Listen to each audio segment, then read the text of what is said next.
Hi everyone. We do this week chapter 4. It is dealing with future value, present value, and interest rates. One of the principles that we discuss in particular, and that one is time has value. When it comes to monetary payments, we need to compare monetary payments that happen at different points in time. You might make a payment today. For example, you buy a bond today and then you receive money for that bond in the future.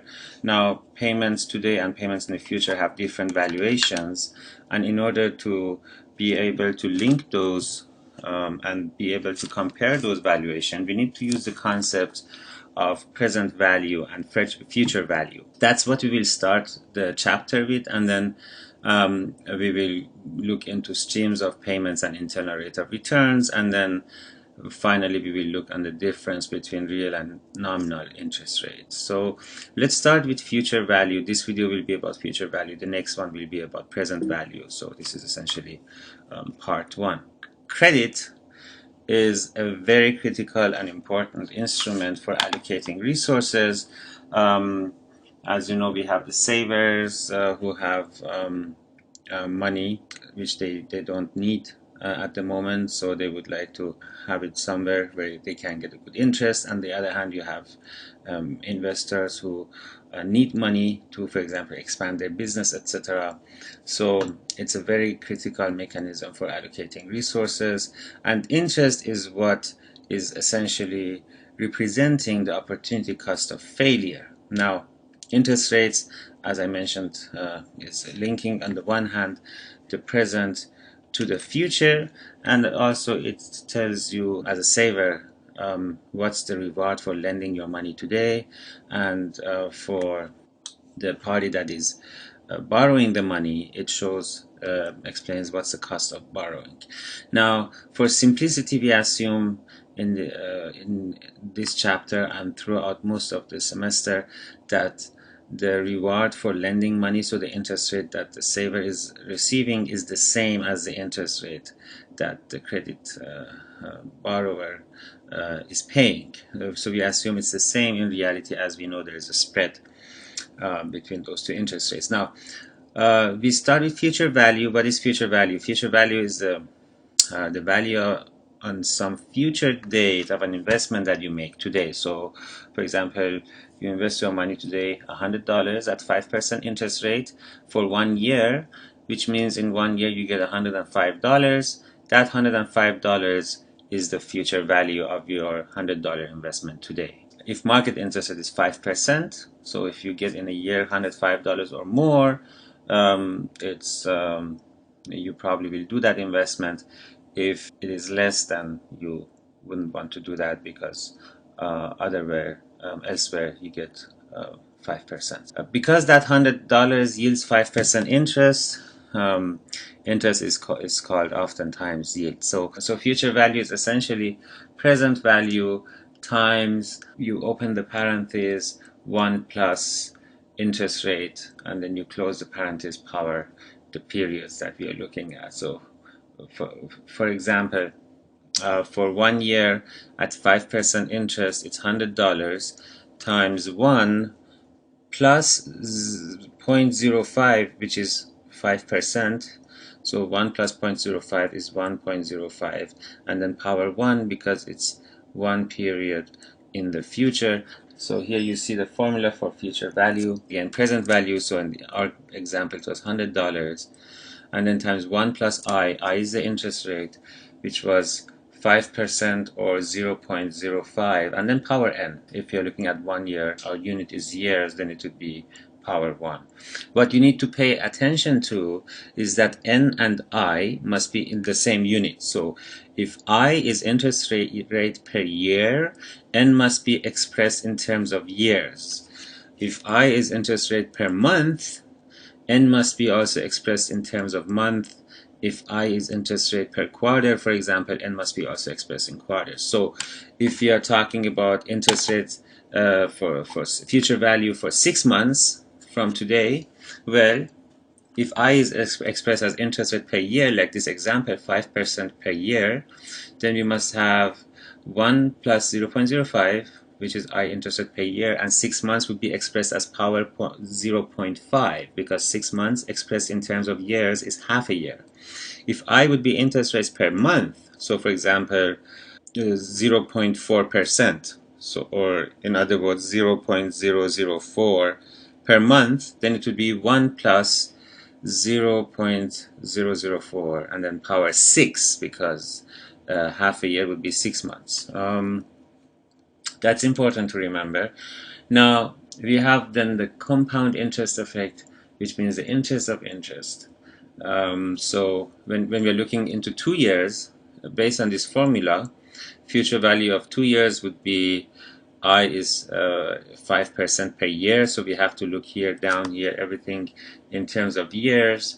So future value in 2 years of $100 would be 100 times 1 plus 0.05 power 2, right? So what you see here, 100, 1.05 power 2 for 2 years in the future, and that is not 110, but it's 110.25. Now where does that 25 cents come from?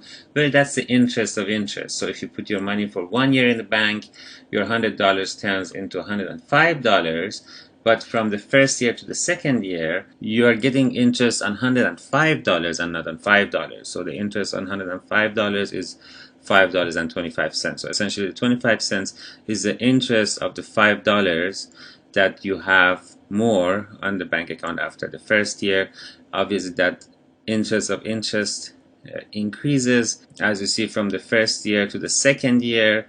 It's not 25 cents more, but it's 51 cents more, etc. So you see instead of 115.25, it's 115.76. It increased by $5.51. That 1 cent is essentially the interest of interest of interest. So it's the interest on the 25 cents more, etc., etc. So that's why after 10 years, your $100 doesn't turn into $150, but it turns into $162.89. So that $12.89 extra is the compound interest effect. So it's the interest of interest of interest of interest, etc., etc. That adds up. As I mentioned before, when we want to convert, express everything in terms of years to months, etc., when we're looking at the time, converting n from years to months is pretty easy, but converting the interest rate is a little bit harder. So what is actually 5% interest per year expressed in interest rate per month? Well, you have to look at what monthly interest would give with the compound interest effect 5% interest. So in other words, 100 times 1 plus I power m, and m is the monthly interest rate. IM is the monthly interest rate, and then power 12, because a year has 12 months. When we want to go the other way around, now we have the annual interest rate. Once we figure out what is actually IM, this is because this formula is when you have the monthly interest rate and you want to calculate what is the IN, the annual interest rate. But when you go the other way around, so and assuming, for example, annual interest rate is 5%, we want to see what's the monthly interest rate. Now we have to do the opposite of that operation. So instead of power 12, we have to take the 12th root, or if you want to express it in exponential terms, it would be power 1 over 12, which is the same thing as 12th root. So 12th square root of 1.05 is 1.0041, and that is equivalent to, in order to see what is the interest, you have to subtract the 1. What is left is 0.0041. So, and that is equivalent to 0.41% per month. So it's less than 0.5% per month. It's 0.41% per month is equivalent to 5%. You should not do the mistake and take the 5% and divide it by 12, because that would be wrong. You get a larger number. To have it undistorted, you have to take the 12th square root. It's important to know that. So, and it's important here also to understand the concept of basis point. 1% of 1% is a basis point. So here, essentially, this is 0.41%, or you could think of it as 41 basic points. Basic points are usually used when you are talking about the change in interest rate. So for example, when there is a meeting of the Fed and the Fed decides to raise the interest rate by 0.5%, then you would say the Fed raised the interest rate by 50 basis points. Then everyone knows that what they mean is 50 times 1% of 1%, which is essentially there is the interest rate by 0.5% or 0.5%. Last thing on this first part of chapter 4 is something I hope you remember, because this is very important in life. When you want to see at different interest rates how long it takes to double the money, or yeah, any growth calculation that you do when you want to see how long it takes to double, all you need to do is take the number 72 and divide that by the interest rate. So if you're talking about 5% interest rate, and this is a rule of thumb that gives works pretty accurately, relatively accurate.